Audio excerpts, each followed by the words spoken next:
My sister stood up at my baby shower right in front of my family and friends and said something that shattered me. She raised her glass, smiled, and said, "Hopefully this one survives." I heard someone gasp. Plates clattered onto the table. I stood there frozen, fighting the sting of tears, my hands trembling against my belly. I had waited years for this day, dreamed about celebrating the little life growing inside me, and Brielle, my own sister, turned it into a nightmare. I looked around the backyard we had decorated with so much love, the pink and gold balloons swaying in the breeze, the guests staring at me with wide eyes. My mom covered her mouth. My best friend mouthed, "Are you okay?" I wasn't. I wasn't okay. I opened my mouth to say something, anything, but before I could, I felt a familiar hand on my back. It was Caleb, my husband. He had just arrived, and the second he saw my face, he knew something was wrong. He scanned the tense circle of guests, his eyes landing on Brielle. Without saying a word, he walked straight to her, pulled her aside, and whispered something that made her face drain of color. Moments later, Brielle ran from the party screaming and crying, and that was just the beginning. The morning of my baby shower, I woke up feeling lighter than I had in months. The air smelled like fresh rain, and the sun broke through the clouds just enough to paint everything in gold. I stood in front of the mirror, smoothing my hands over the soft blue dress that stretched over my growing belly. It was a small, intimate gathering, just close family and a few friends, and I had spent weeks obsessing over every detail. I needed this day to be perfect.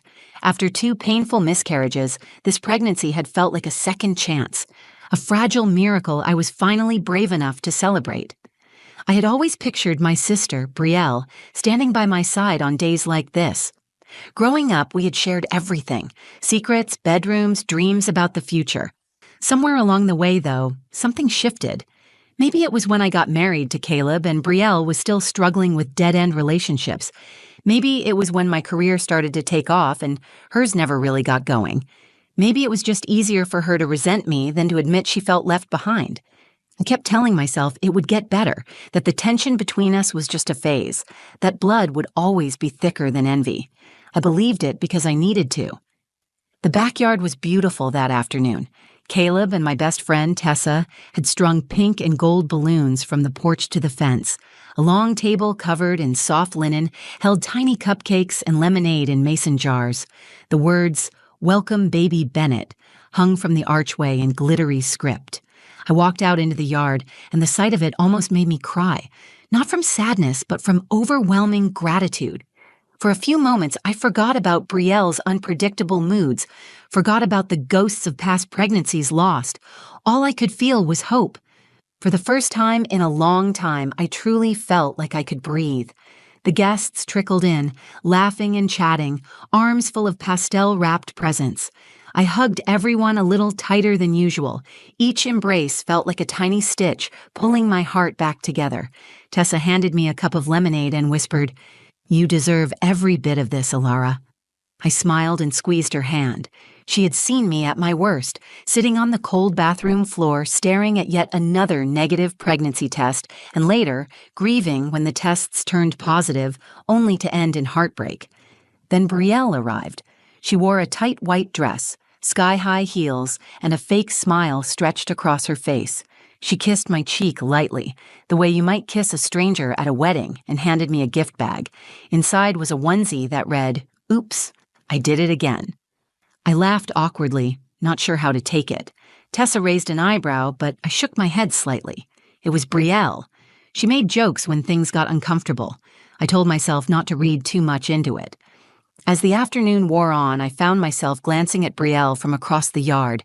She wasn't mingling much, just hovering at the edges of conversations, checking her phone, sipping wine. Every time I caught her eye, she would flash me a quick, tight smile. I tried to focus on the positive. Everyone else was having a good time. Caleb had ducked out to grab a missing gift from the house, and I figured he would be back any minute. I needed to keep the mood light until then. After the games ended and the cake had been cut, Tessa clinked her glass to call everyone to attention. "A few words for the mom-to-be," she said brightly. I blushed and cradled my stomach, feeling a soft kick against my hand. Guests took turns sharing sweet memories and blessings for our new chapter. Every word felt like a blessing stitched into the fabric of this day. Then my mother, Margot, turned to Brielle and said, "Say something, sweetheart."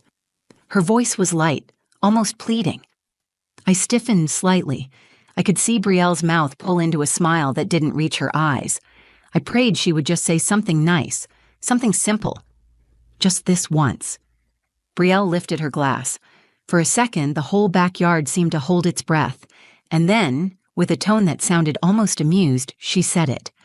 "Hopefully, this one survives." The words dropped like a bomb, flattening everything around them. In an instant, the warmth and light were sucked out of the air. I felt a tight pressure in my chest, like someone had punched me. My mind raced, trying to make sense of what I had just heard. Maybe I misunderstood. Maybe it was some horrible joke.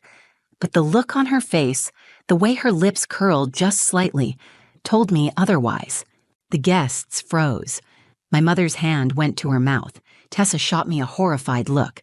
I stood there, too stunned to move, too hurt to even cry. I felt exposed, humiliated, shattered. I was holding everything together with trembling fingers and a fragile smile when I felt Caleb's hand on my back, warm and steady. He was home. He was here. And he had walked in just in time to see everything fall apart. The silence after Brielle's words stretched too long. It was the kind of silence that crackles with shock, the kind that makes your skin prickle because everyone knows something terrible just happened, but no one is brave enough to break it. I stood there, heart pounding against my ribs, willing myself not to cry, not here, not now, not in front of everyone. I looked around, searching for something, anything to anchor me. Tessa's hand covered her mouth, her eyes shining with disbelief. My mother stared hard at the tablecloth, pretending not to have heard what everyone had heard. A few guests shifted uncomfortably, whispering to each other. The balloons tied to the arch bobbed in the breeze, bright and cheerful, mocking the heavy, ugly air that now settled over the party. Brielle took a sip of her wine, like nothing had happened. She laughed lightly, like she had just made a harmless joke, like she had not just ripped open every wound I had spent years trying to heal. I swallowed hard and pressed my palm against my stomach as if I could shield my baby from the venom that had just been poured over us. My first instinct was to run, to hide. I wanted to escape the yard, the eyes, the pity already starting to bloom on faces around me. I clenched my jaw, forcing myself to stay still.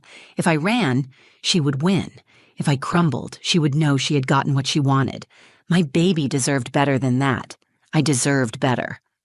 I opened my mouth to say something, anything to cut through the tension, but no words came. All I could think about were the nights I had spent curled on the bathroom floor, the hospital visits, the cruel finality of doctors shaking their heads. All of it crashed into me in that moment, all the grief I had fought so hard to keep buried. Then I felt Caleb's hand on my back, steady and warm, grounding me. He had arrived just in time to catch the last thread of Brielle's cruelty hanging in the air. He didn't say anything. He didn't need to. His body stiffened beside me, his hand sliding from my back to my shoulder in a silent promise. I looked up at him, my vision blurry with unshed tears. He gave me one look, a look full of anger and love, and something else, something I couldn't name but trusted completely. Tessa stepped forward, trying to salvage the moment. She raised her glass and said, a little too brightly, "To Alara and Caleb and their beautiful future." A few guests murmured agreement, glasses clinking half-heartedly. But the damage was done. The mood had curdled, and no amount of forced smiles could stitch it back together. Caleb leaned down and whispered, "I'll be right back." His voice was low, even, but there was steel in it. I watched as he walked across the yard, calm but purposeful. Guests parted for him without thinking. He headed straight for Brielle, who was laughing at something my cousin had said, as if she hadn't just humiliated me in front of everyone I loved. When Caleb reached her, he didn't shout, he didn't cause a scene. He simply touched her elbow and said something I couldn't hear. Brielle stiffened, her glass hovering halfway to her mouth. Caleb leaned in closer, speaking directly into her ear. Whatever he said made Brielle's face go pale. Her mouth opened, then snapped shut. She set her glass down with a sharp clink and turned on her heel. She stormed across the yard, heels stabbing into the grass, hair whipping around her face. As she passed me, she shot me a look that was pure fury. It was not the look of someone ashamed. It was the look of someone who had just been exposed and hated it. She shoved past the guests, knocking over a chair, and disappeared through the gate, slamming it so hard behind her that the sound echoed like a gunshot. The backyard was silent again, but this time it was different. The tension had broken, leaving behind something like relief. Guests shifted awkwardly, some murmuring small apologies, others pretending to fuss with their phones or the food table. My mother stood rooted to her spot, her face carefully blank. Caleb returned to me, his face softening as he reached me. He pulled me into his arms, holding me tight enough to press all the broken pieces of me back together. I sagged against him, the weight of the moment crashing down on me. "You're okay," he murmured into my hair. "I've got you." I wanted to believe him. I needed to believe him. Because for the first time in my life, standing there in the ruins of what was supposed to be a celebration, I realized something hard and necessary. Sometimes family is not the people you're born to, but the people who fight for you when it matters. And Caleb, without a doubt, was my family. After Brielle stormed out, a strange kind of hush settled over the backyard. It was not the heavy, oppressive silence from before. It was lighter, almost clean, as if her exit had lifted something toxic from the air. I stayed in Caleb's arms for a long moment, breathing in the steady rise and fall of his chest, letting his warmth remind me that I was not alone. I had lost so much before, but this time, I was not standing in the ruins by myself. Finally, I pulled back and looked up at him. His face was calm, but I could still see the anger flickering behind his eyes, not the explosive kind, the protective, measured kind that told me he had made a choice the second he saw me broken and fighting not to fall apart. "We need to talk," I whispered, my throat still raw from holding back tears. Caleb nodded and led me toward the house, away from the murmuring guests and the wreckage of what was supposed to be a joyful afternoon. As we walked, I caught glimpses of faces, some filled with pity, some with awkwardness, a few with quiet approval. I kept my eyes forward. Right now, there was only one person whose opinion mattered to me. We stepped into the kitchen, the familiar smell of vanilla candles and fresh flowers wrapping around us. Caleb closed the door softly behind us. I leaned against the counter, suddenly feeling the weight of everything crash onto my shoulders. My knees wobbled, but Caleb was there, steady and strong. "I'm sorry," I said, my voice cracking. "I'm sorry she ruined today." He crossed the room in 2 strides and cupped my face in his hands. His thumbs brushed away the tears I did not even realize had started falling. "Ilara," he said firmly, "you have nothing to be sorry for. Nothing." I closed my eyes, letting the truth of his words sink in. For years, I had apologized for Brielle's behavior. I had made excuses, smoothed things over, begged others to understand her pain while swallowing my own. It was always easier to bend than to confront, easier to patch the cracks than to tear down the whole wall and start over. But standing there, in the wreckage of yet another moment she had poisoned, I realized I could not keep doing it. Not for Brielle, not for my mother, not for anyone. "I can't keep letting her do this," I said. The words came out shaky but stronger than I felt. I can't keep letting her tear me apart piece by piece and pretending it's love. Caleb nodded, his eyes never leaving mine. "You don't have to," he said. "Not anymore." I slid down onto one of the kitchen stools, my hand resting instinctively on my belly. My baby kicked softly, as if reminding me that I was not just fighting for myself anymore. I was fighting for both of us, for the kind of life I wanted my child to know, a life where love was not something you had to earn or apologize for, a life where family meant safety, not fear. "I think I need to take a break from her," I said, the decision forming as I spoke it aloud. "I need space, real space. No visits, no texts, no pretending everything is fine when it isn't." Caleb pulled out the stool beside me and took my hand in his. "I'll support whatever you decide," he said, "but you need to do this for you, not for anyone else." I nodded. For me. For the baby. The door creaked open slightly and Tessa peeked her head in. Her eyes were gentle, full of the kind of understanding only a true friend could offer. "Everything okay?" she asked softly. I smiled, a real smile this time. Small, but real. "It will be," I said. Tessa stepped fully into the room and handed me a plate with a slice of cake, the frosting slightly smudged but still beautiful. "I figured you might need this." I laughed, the sound surprising even me. It felt good, like a window cracking open after a long, dark winter. "We're going to finish this day," Caleb said. "We're going to celebrate you and this baby, and nobody gets to take that from us." I looked at the two of them, Caleb, my husband, my rock, and Tessa, my oldest friend, my anchor, and I felt something I had not felt in a long time. Safe. Loved. Enough. I took the plate from Tessa and picked up the fork.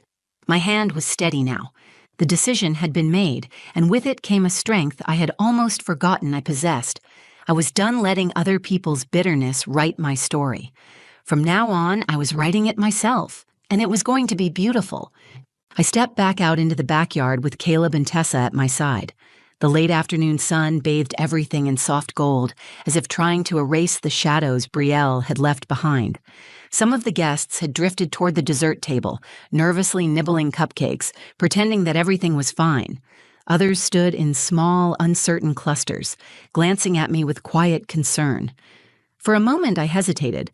I thought about ending the party early, making an excuse and sending everyone home, but then I thought about what Caleb had said inside, and more importantly, about the life growing inside me. I had spent too long letting shame and grief dictate the terms of my happiness. Not today, not anymore. I lifted my chin, smoothed the front of my dress, and walked toward the center of the yard. Tessa moved to the speaker and quietly turned the music back on. A soft, hopeful melody filled the air. I turned to the guests, who slowly grew quiet, sensing that something was about to happen. "Thank you all for being here," I said, my voice stronger than I expected. Today was about celebrating new beginnings, about hope, about family, and that hasn't changed. I saw a few people nod, a few others exhale, the tension beginning to melt away. I continued. "Sometimes family means the people who show up when it matters, the people who lift you up instead of tear you down. Today, I am surrounded by family."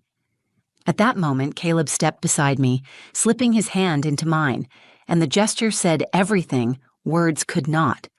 I squeezed his hand back, feeling a surge of love so fierce it made my heart ache. "We're so excited to welcome our little miracle into a world full of love," I finished, "and I'm grateful for each and every one of you who chooses to be part of that." Applause broke out, small at first, then stronger, genuine. Smiles returned. Guests raised their glasses, this time with real warmth. I felt the energy shift like a current finally flowing in the right direction. As I moved among the guests, I caught snippets of whispered conversations. "I can't believe her sister would say something like that," one woman murmured. "Alara handled it with such grace," another whispered. I let their words wash over me without clinging to them. I had not done this for their approval. I had done it for myself, for my baby, for the life I was building from the ashes of everything Brielle had tried to burn down.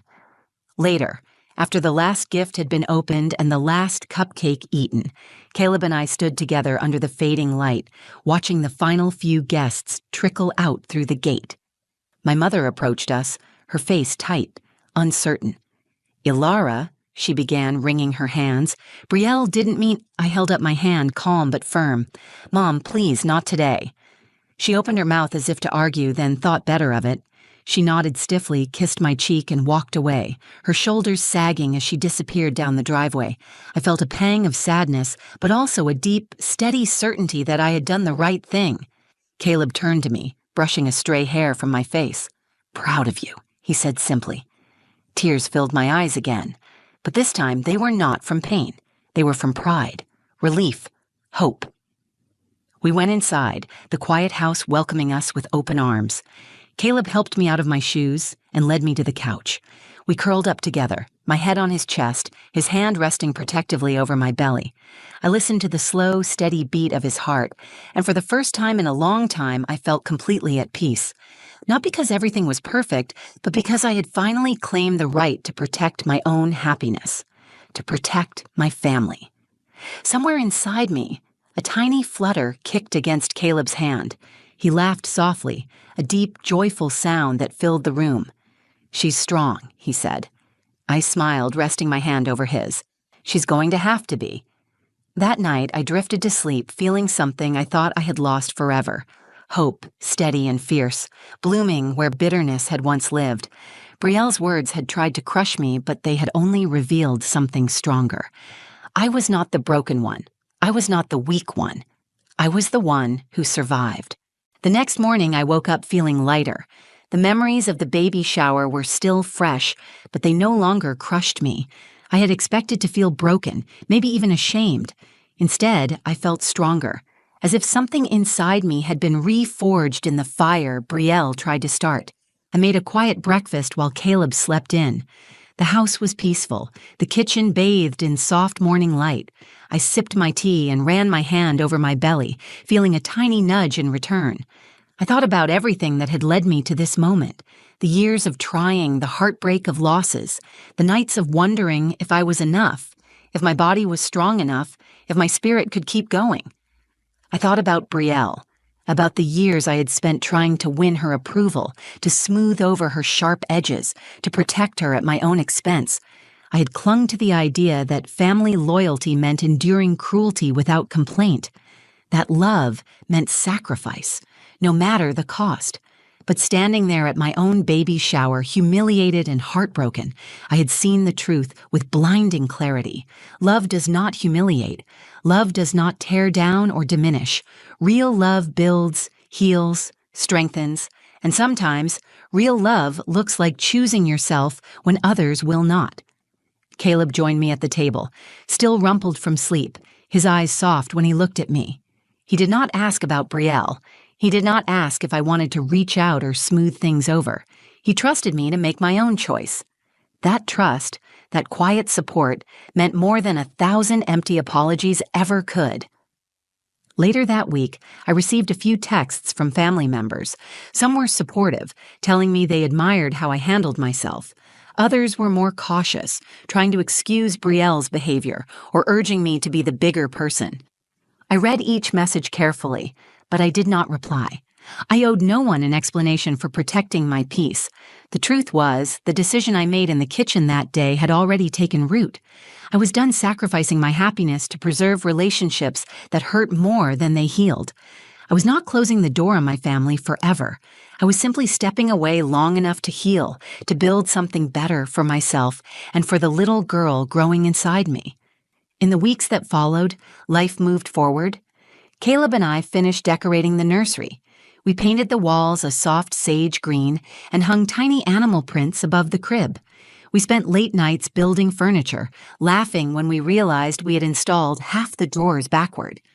Tessa came over often, bringing freezer meals and staying late to talk about everything and nothing. There were moments when sadness crept in. Moments when I missed the idea of the sister I had always wanted Brielle to be. But those moments passed, and what remained was a deep, solid sense of peace. I started to realize that survival was not just about getting through the hard moments, it was about choosing to live differently after them. It was about creating a life built on joy, not just endurance. The baby shower became a story people whispered about, then moved on from. But for me, it was a line in the sand. A moment when I stopped asking permission to be happy. A moment when I finally chose myself, my baby, my future, over the wreckage of the past. Months later, when I finally held my daughter in my arms, tiny and perfect and fierce, I thought about all the battles we had already fought together. I kissed her soft forehead and promised her that I would always fight for her and for myself with the same fire. I promised that she would grow up knowing what real love looked like, that she would never have to question her worth, that she would know she came from a line of women who survived, who built beauty from brokenness, who chose hope when it would have been easier to give up. That promise was the real gift of that day. Not the balloons or the cake or the decorations. It was the gift I gave myself when I finally said enough. I was not just surviving anymore. I was living, and I was doing it on my own terms. Thank you for listening to my story. It was not easy to share, but I know there are so many people out there who have been hurt by someone they thought they could trust. If my experience showed me anything, it is that we are stronger than the people who try to break us. We are allowed to protect our peace. We are allowed to choose better for ourselves and the ones we love.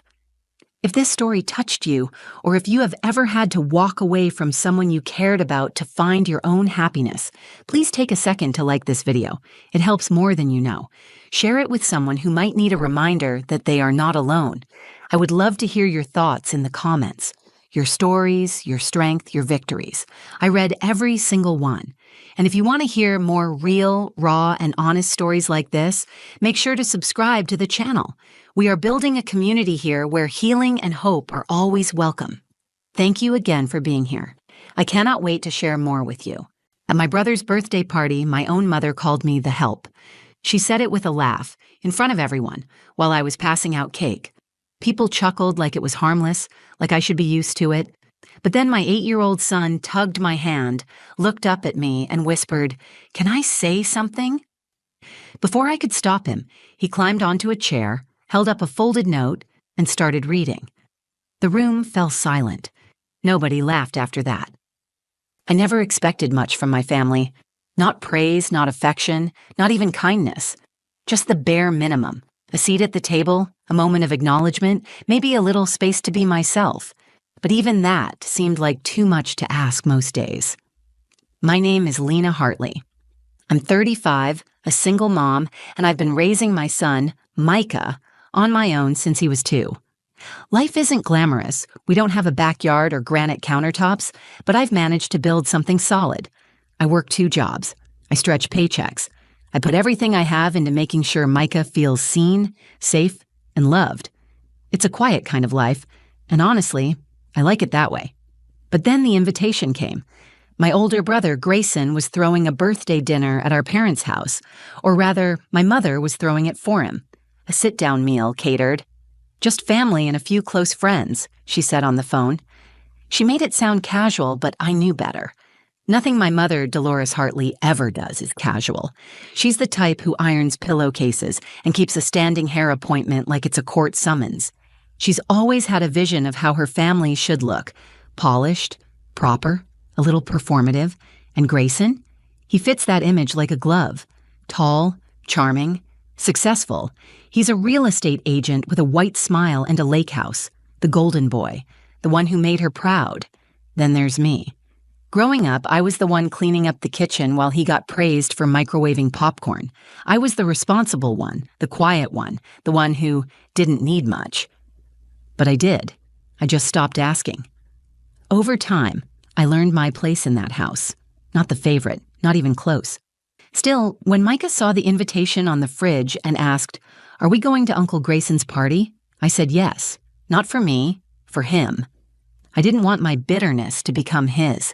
He deserves to know his family, even if I have to hold my breath to walk back into it. We arrived a little early that day. Micah wore the button-up shirt I picked out, hair slicked back, smile wide. He always tries to be on his best behavior around my mother, though he doesn't quite understand why she's so different from the warm women he sees on TV. Dolores opened the door with a tight-lipped smile. Her hug was brief, and I could tell she was already scanning the room for something to fix. "Oh, Lena, perfect timing," she said, handing me a stack of paper napkins. "Can you help with these? The caterers put the wrong ones out. And make sure Micah doesn't run around too much. Grayson invited a few clients." "No hello, no. I'm glad you're here. Just instructions, like I'd shown up for a shift." I glanced at Micah. He looked up at me, confused. I forced a smile and said, "Sure, Mom, no problem." The house looked like a magazine spread. Table settings, wine glasses, the smell of roast lamb and rosemary. Grayson was already holding court in the living room, telling some story about a celebrity client. People laughed like he was the most interesting man on earth. He spotted me, waved, and shouted, "Hey sis, you made it!" It was the only time he acknowledged me that night. Micah and I sat at the far end of the long table, across from a couple I didn't recognize. No one really spoke to us. I asked Micah what he wanted from the buffet, and he whispered, "Can we just go home after cake?" I squeezed his hand under the table and nodded. I could already feel it. Tightness in my chest, the old ache in my stomach. Being in that house was like stepping back into a version of myself I'd outgrown. The quiet girl who didn't speak up, who made herself small, who carried plates while her brother was handed trophies. Still, I kept smiling because I didn't want Micah to see me retreat. I didn't want him to inherit this weight. So I stayed seated, passing the salad, nodding at Dolores's compliments about Grayson's latest business deal. I laughed when the table laughed, even though none of it was funny. I swallowed down that familiar feeling like it was part of the meal. I just had no idea how loud things were about to get. The party should have been winding down. Dinner plates had been cleared, and the buzz of wine and conversation hung heavy in the air. I watched Micah push around a piece of roasted carrot on his plate, his little shoulders drawn in like he was trying to disappear. He kept glancing at me, sensing something was off. He always knows before I say a word. I stood to gather our plates, just to give myself something to do. As I walked toward the kitchen, I passed by my mother, who was rearranging the gift table for the third time. She glanced up at me without really looking. "Lena, since you're already up, could you bring out the cake?" she said, like she was assigning a task to a waitress. I hesitated. "Sure," I said quietly, even though every part of me wanted to say no. But the kitchen felt safer than the spotlight, and saying no always seemed to escalate things. So I disappeared behind the swinging door, took a deep breath, and grabbed the cake from the fridge. A 3-tiered monstrosity covered in blue and silver fondant, with Grayson's name piped across the top like he was being knighted. I lit the candles, carried it out carefully. People applauded as I entered the dining room like I was part of the act. As I placed it on the table, my mother raised her glass and called out, "Lena, you should serve the cake. You've always been such a great helper." Laughter. Polite, casual, unbothered. Someone said, "Looks like you missed your calling." Another voice, "Hey Lena, is there coffee too?" I looked at my brother. He smirked and said, "You always did have that hostess with the mostest vibe." More laughter.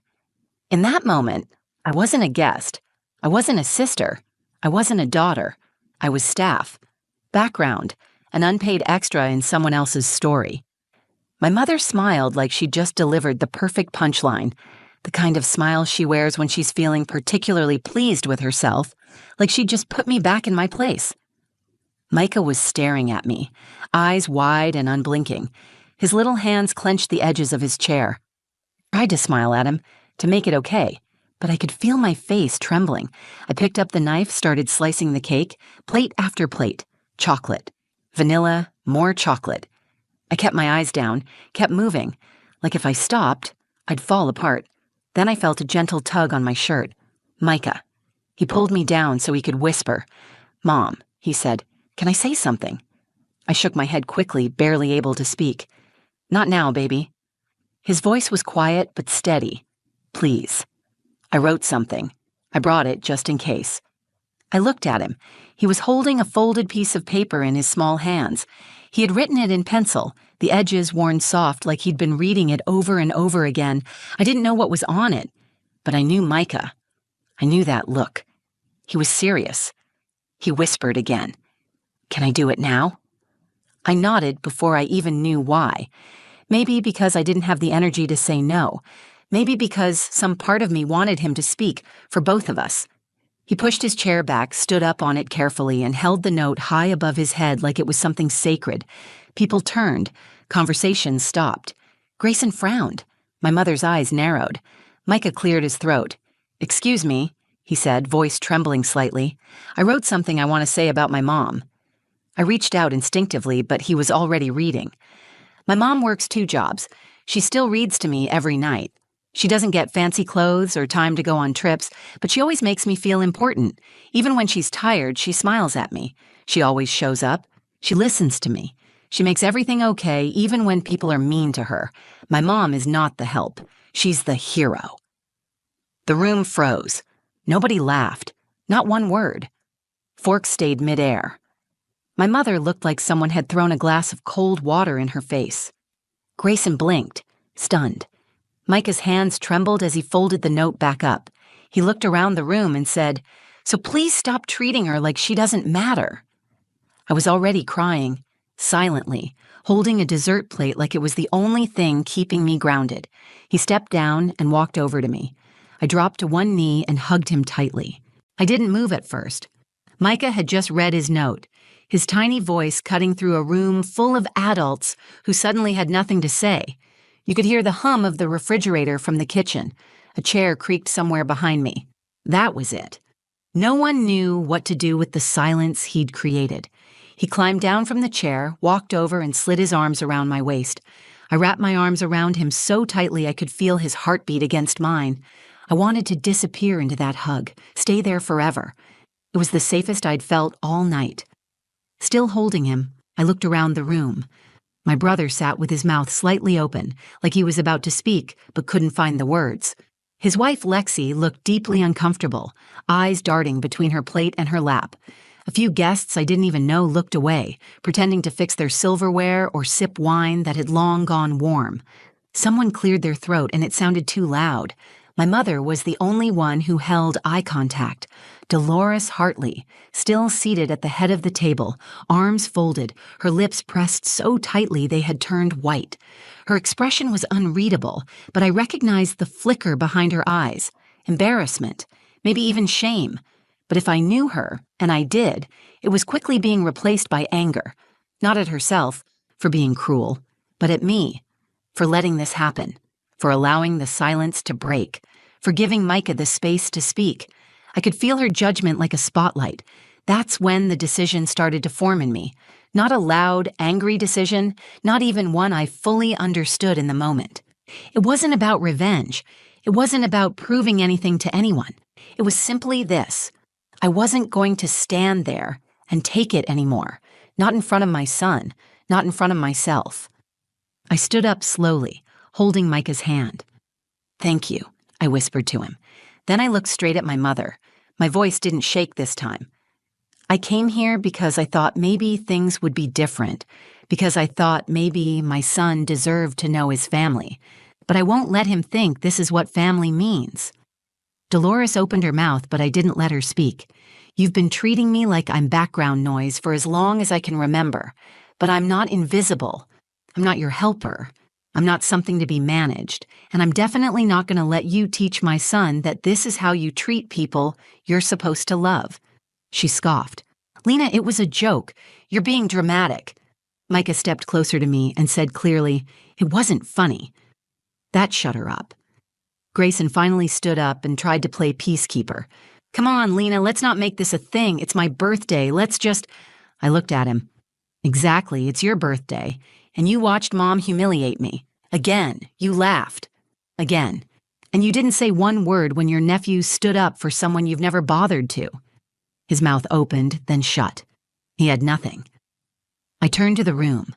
"Thank you for the dinner," I said, "but we're leaving."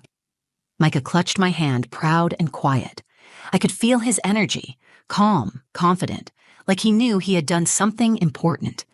We walked out together, past the dining room, through the kitchen, and toward the front door. No one followed. No one called my name. Just the sound of our footsteps on polished floors and the sharp click of my mother's heels on marble tile as she walked behind us, but didn't speak. When we stepped outside, the air hit my skin like freedom. Micah looked up at me as I opened the car door. "Did I mess up?" he asked. I shook my head. "You saved me." He smiled. Small, proud, the kind of smile that stays with you. As I buckled him in, I realized something else. I hadn't just left the party. I had walked away from an old version of myself, the one who tolerated silence, the one who accepted crumbs and called it a meal. That girl was gone, and she wasn't coming back. The ride home was quiet, but not in a heavy way. Micah stared out the window, his reflection flickering in the glass. Streetlights slid across his face like slow-moving stars, and I just watched him, one hand on the wheel, the other resting on my lap, still tingling from where he had held it. I couldn't stop replaying his words in my head. "She's not the help.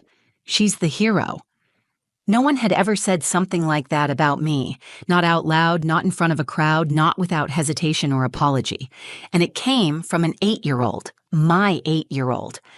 I didn't just feel proud, I felt seen, really fully seen, for the first time in a long time. When we got home, I tucked Micah into bed and sat on the edge of the mattress while he arranged his stuffed animals like they were watching over him. "Mom?" he asked, softly. "Are you mad at Grandma?" I thought about that. I'm tired of being hurt by her, I said. And I'm proud of you. You were brave tonight. He nodded once. I didn't want them to keep making you feel small. My throat tightened. I leaned down and kissed his forehead. You reminded me I'm not small, I said. Not even a little. After he fell asleep, I walked into the living room and sat down with a blanket and a cup of tea, still in my dress shoes, my hair falling out of its bun. I unfolded the note he'd read at the table. He had slipped it into my purse without saying a word. The pencil marks were faint, like he'd erased and rewritten parts over and over. The last line caught me in the chest again. Please stop treating her like she doesn't matter. There was no anger in his voice when he read it. No spite, just truth. And truth, spoken with love, is the most powerful kind of protest. I didn't cry when he read it at the table, but I cried then, quietly, in the stillness of our small living room, surrounded by hand-me-down furniture and framed pictures Micah had drawn in school.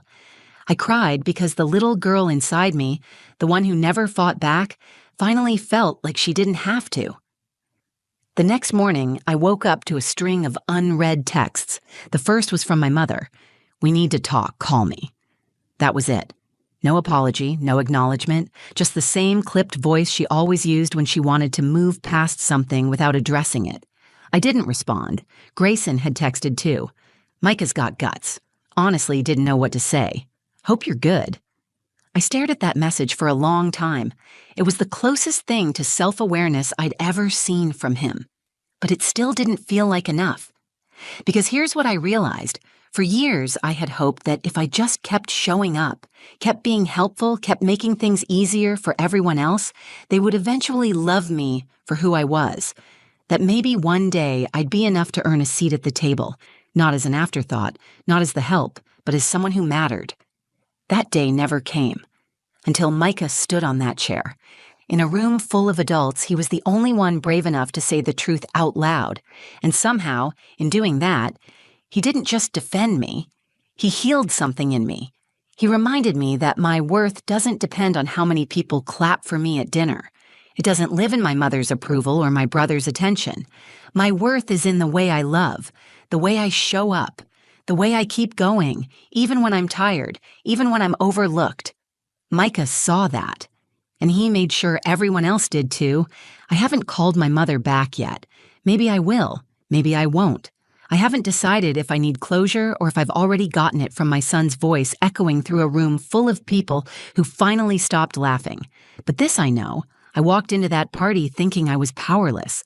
I walked out knowing I had raised a boy who sees me clearly and values me out loud. And there is no greater victory than that. 2 days after the party, I stood in the kitchen staring at the same fridge that had once held the invitation to Grayson's birthday dinner. I hadn't taken it down yet. It was still there. Perfectly centered, like it belonged. I stared at it for a moment, then quietly reached up and removed it, folding it once and sliding it into the trash without ceremony.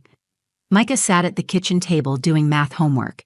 He had his tongue sticking out slightly, the way he always did when concentrating. I watched him for a moment. This small boy who had changed something so big with just a piece of paper and a few brave words. He looked up and smiled. That smile reminded me why I could never go back to the way things were. Later that evening, I opened my journal and slipped the note he'd read at the party between the pages. I didn't want it to sit crumpled in a drawer or lost under papers. It deserved its place. That note wasn't just a defense of me. It was a declaration of the life I had built, quietly and without applause, but with so much heart. In the days that followed, more messages came in. One of Grayson's friends, a woman named Meredith, sent me a Facebook message. We'd never spoken more than a polite hello before.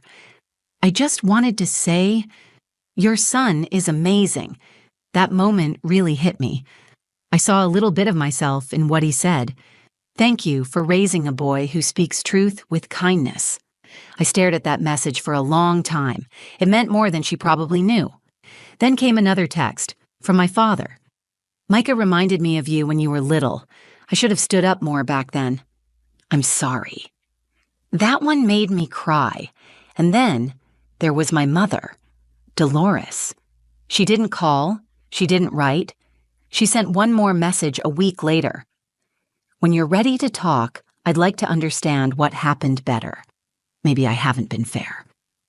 It wasn't an apology, but it was something. A small crack in a wall that had been there for decades. I didn't reply right away. Because here's the truth.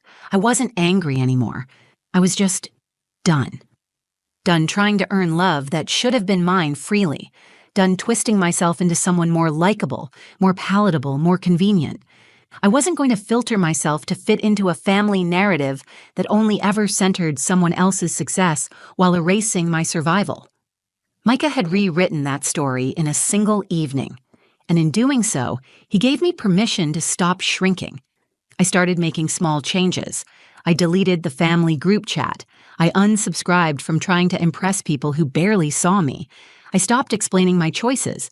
I started asking myself what I actually wanted instead of what would keep the peace. And peace came, not from them, but from within. Micah still asks about the party sometimes, not in a sad way, more like he's trying to piece together what happened, like it was a dream he can't fully decode. "Do you think they're mad? I said something?" he asked once while brushing his teeth. I knelt down beside him. "I think the truth makes people uncomfortable sometimes, but that doesn't mean it shouldn't be said." He looked relieved. "Okay, I just didn't want you to be mad at me." I pulled him into a hug. "You didn't embarrass me," I said. "You honored me." That's the lesson I carry with me now. When you stand up for someone who's always been expected to stay quiet, you give them back their voice. I've spent most of my life trying to belong somewhere that never made space for me, but maybe I was never meant to blend in. Maybe I was meant to build something new, with honesty, softness. The boy who believes in his mother more than anything else in the world. I may have walked out of that party alone with my son, but we walked into a new chapter, one where love isn't conditional, where respect isn't a performance, and where silence is no longer the price of being included. I used to want my mother to speak up for me. I used to dream of Grayson defending me. But that night, it was Micah who stood. And sometimes it takes the smallest voice to say the biggest thing. If this story touched you, if you've ever felt unseen, underestimated, or like you had to earn love that should have been unconditional, then I hope Micah's words reminded you of something important. You matter. You always did. And maybe, like me, you've needed someone to stand up and say it out loud. Or maybe you're finally ready to say it for yourself. If this story resonated with you, please like the video, share it with someone who needs to hear it, and leave a comment below. I'd love to know your thoughts, your stories, or even just how it made you feel. And if you want more true, raw, and healing stories like this, don't forget to subscribe to the channel. Your support helps me keep telling the kind of stories that often go unheard, but never go unfelt. Thanks for being here, truly.